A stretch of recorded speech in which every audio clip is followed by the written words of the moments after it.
Video করতে এসেছিলাম আপনাদেরই ভালোবাসার মানুষ আমাদের সোনাইদা। কেমন আছেন বলো? ভালো আছি, তুই ভালো আছো? একদম অনেক দিন পর। একদম বহুদিন পর, অনেকদিন মানে 4 মাস পর।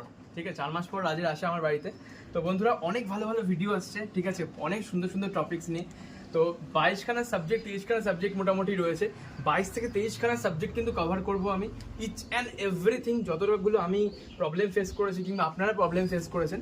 তো একদম সময় নষ্ট না করে চ্যানেলটা সাবস্ক্রাইব করুন, সঙ্গে থাকুন এবং দেখতে থাকুন আমাদের। আর একটু হিংস দিয়ে দিন কোন কোন টপিকের উপরে ভিডিওটা বানাতে চলছি। অ্যাকচুয়ালি এখন ওয়েদার হচ্ছে বর্ষার ওয়েদার, বর্ষার ওয়েদারের জন্য, ঠিক হ্যাঁ। আছে। পর টানা শীতকালের সামনে টুর্নামেন্ট, হ্যাঁ। পর টানা। আচ্ছা, শীতকালের খোরাক, হ্যাঁ। শীতকালের ঘোল, ঠিক আছে, শীতকালে যে টুর্নামেন্টে যে উড়াবে তার জন্য কি প্রপার ট্রিটমেন্টস, কি হয়, পাড়ার উড়ান খুলতে হয় শীতকালে বিশেষ করে। ব্যাস ব্যাস আর না দাদা, আর না অনেক কিছু আছে, আর না আর বলে না আর শেষ না হবে না। আর না না ফুল ভিডিও অবশ্যই দেখবেন। আপনাদের অনেক ভালোবাসা হলো, আসবেন নিঃস্বার্থভাবে ভালোবাসার কিন্তু একটা আলাদা নর্জির কিন্তু ঘরে আমাদের সোনাইদা। আর বলবো না, না চলো না, দেখা হচ্ছে। কিন্তু আমি একটা কথা বলে রাখি, রাজ না থাকলে কিন্তু এই জায়গাটা আসা কখনোই পসিবল ছিল না।